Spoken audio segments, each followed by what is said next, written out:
We're the history detectives, and we're going to investigate some untold stories from America's past. This week, is this faded $6 bill America's first Declaration of Independence?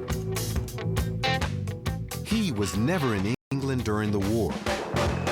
So why is Roosevelt's signature on this bill dated London, 1942?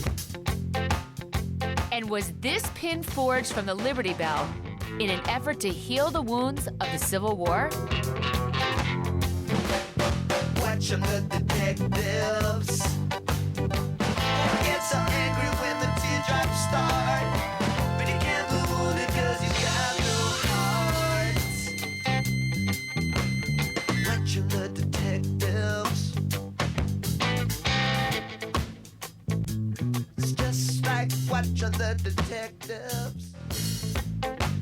This program was made possible by contributions to local PBS stations by viewers like you. Thank you. Our next story investigates why the signatures of these World War II military commanders appear on a worn piece of English currency. It's July 1942, and the fate of the free world hangs in the balance. The United Kingdom has stood alone against Hitler in Western Europe for 3 long years, while on the Eastern Front, the Soviet Union is suffering heavy losses on the battlefield. The pressure on America's allies is reaching a tipping point.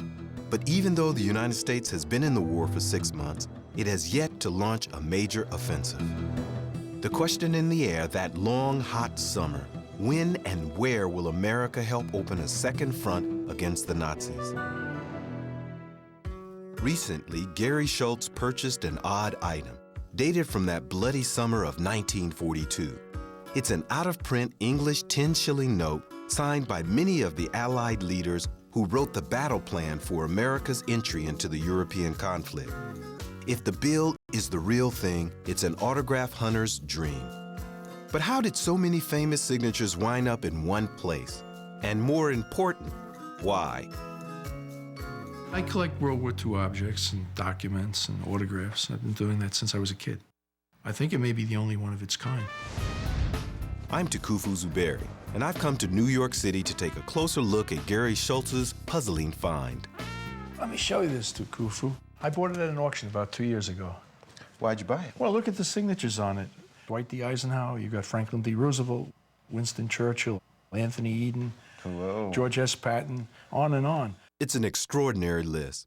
These are the men who led America and England in the fight against fascism. Yeah, those were some of the heavy hitters for World War II, that's for sure. The signatures are on what looks like English currency, framed with a photograph and a name. The Honorable Harry Hopkins. I think he was in the Roosevelt administration. Nickname Harry. Made in London, 25/7/42. Short snorter. I've never heard of a short snorter, but whatever it is, it probably belonged to this guy Hopkins. So you really think this is an authentic document? I don't know. I mean, I hope it's authentic. What exactly do you want me to find out? Why did Harry Hopkins have this thing made? What is a short snorter? Okay, I'll get back to you as quickly as I can. Thanks so much. I've a hunch I could have my hands on a really important piece of history. The really exciting and interesting thing about this document is all of the information that it contains. I wonder if this photograph is Harry Hopkins. The date certainly puts it right in the middle of World War II. Were all these people together in London on July 25th, 1942? What was going on if they were? But my first question, what on earth is a short snorter? I've arranged to meet forensic scientist and former FBI document analyst Jerry Richards. Wow, that's impressive. Look at those signatures. Jerry confirms that it's an English 10-shilling note. They were printed between 1928 and 1969, which matches up with the date on our bill. Well, what is a short snorter? Well, I could explain it to you, but I think it might be better if I just showed you what it was. Okay.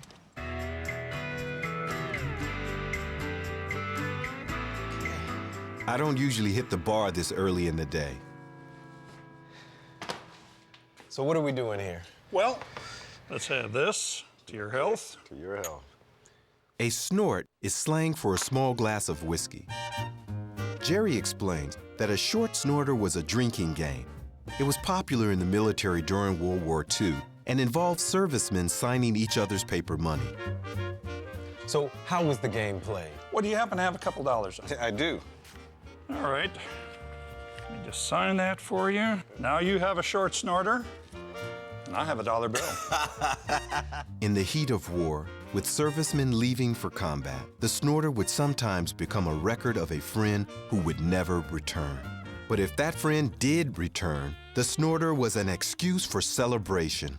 Friends would take the local currency, and each would sign each other's bills and then hand it back, with the agreement that the next time they get together, whoever collected the least number of names on those bills would buy a drink. Sometimes many bills from different countries were strung together. But the result was always a keepsake of your buddy's signatures. So what I have here is a memento. That's correct. Are you telling me that Eisenhower, Roosevelt, Patton, all these guys, Churchill, they got together and had a drink over my short snorter? It's possible. I'm not so sure. All these leaders taking time out in London during the war to play a drinking game? Short snorter like this? Jerry has made a career of exposing forged documents. He offers to put our bill under the microscope. He examines the ink to see if more than one pen was used. Why would having one ink be problematic? Well, we've got 30 names in essence, so if it was all written with one or two or maybe even three pens, we'd be very suspicious of that. We can actually see that some of these inks are virtually different than each other, even though visibly they look identical. Next, Jerry focuses on the most impressive signatures: Roosevelt, Churchill, Eisenhower, and Patton. Many ingenious forgers would take a genuine document and insert some very famous names in it. But Jerry doesn't see a problem. And I find no indication that any of these signatures have been squeezed in between other signatures as add-ons. So it looks like they were written in order naturally. Finally, he scrutinizes the signatures themselves. Well, let's take a look at them under the microscope. And looking at the Winston Churchill signature, When a person signs their own name, the signature is swift and smooth. But a forger's signature often has wobbles and kinks. do we have any tremor in them? Do we have any patching? Okay, so what are your final thoughts? Do I have the real thing here? Well, I can find absolutely nothing wrong with it. There's nothing to indicate in any way that it is not a genuine document. Thank you very much. My pleasure, definitely. 29 signatures, all apparently real. The plaque suggests it was owned by Harry Hopkins. If so, he's probably key to unlocking the mystery of what might have brought these guys together. There's literally tons of material on Harry Hopkins. Although Hopkins was a major political figure during the Roosevelt administration, he operated very much behind the scenes. Listen to this. Harry L. Hopkins, President Roosevelt's most intimate counselor, is regarded in Washington as a mystery man. Before the war, the Iowa native had been an architect of the New Deal. He was one of Roosevelt's most trusted and powerful advisors. Listen to what Time magazine says about him. By far, the most important function of his job has always been to bring people together. After Pearl Harbor, Hopkins was the man Roosevelt used as a personal troubleshooter and ambassador to the Allies. His great strength was diplomacy. Harry L. Hopkins was a major political player. He was Roosevelt's emissary to the world. So maybe he did get all of these famous men around the same table. Then I find something startling, which Churchill wrote in 1942 on board a plane to Moscow. The two pilots asked me if I was one of that bloody club Harry H. took up at me for. I said yes, and signed their dollar bills, but now they want to see mine. Harry H. is almost certainly Harry Hopkins.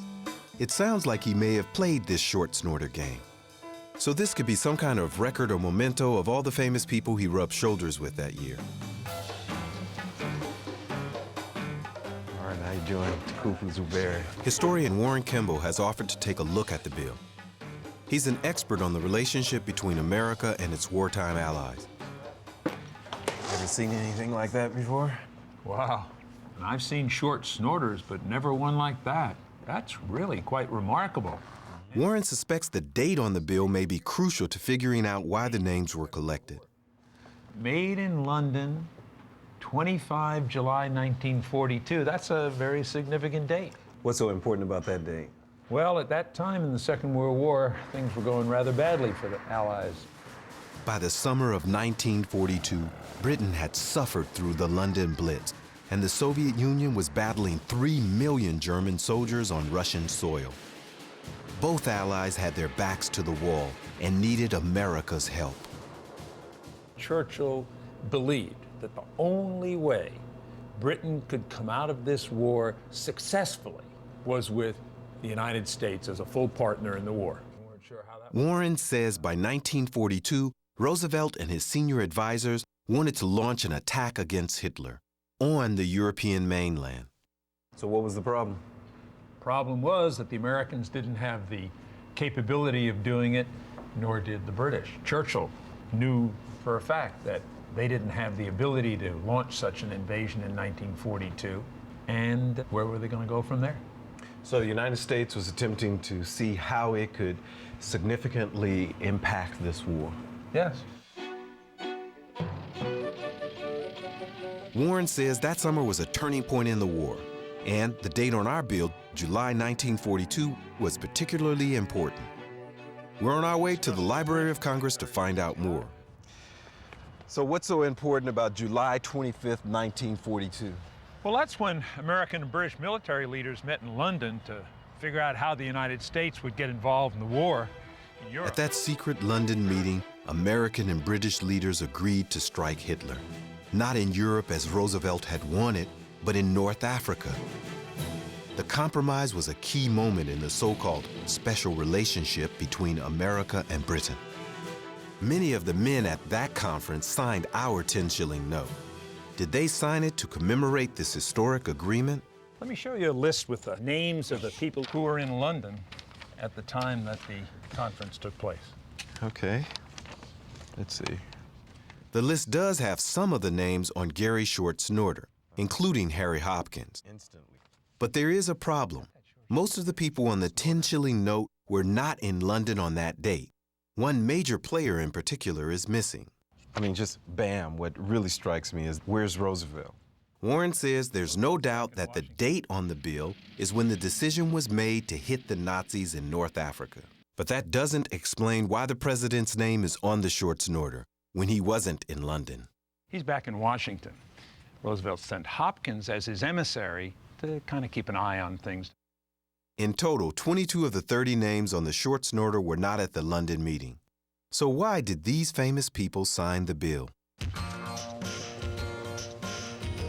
Dr. Dawn Van A of the Library of Congress is an expert on the special relationship between Great Britain and the United States. I had emailed him a copy of the bill. He thinks that, ironically, it's Roosevelt's signature that may help solve our mystery. One of the first things that intrigued me was one of the names on the note. He points out that the president's signature is alongside a U.S. admiral, Jesse Oldendorf. He shows me a document that places the two men not in London, but in the Caribbean on their way to North Africa. One of the things I found was a letter from President Roosevelt's naval aide, and he's thanking Admiral Oldendorf for his hospitality that he showed President Roosevelt while they stopped off at Trinidad. The date on the letter is 6 months after the London meeting. It's a critical clue. Dawn believes that at that moment, Roosevelt and Hopkins were dodging the Nazis en route to North Africa. Well, as it turns out, President Roosevelt and his party, including Hopkins, had to take a circuitous route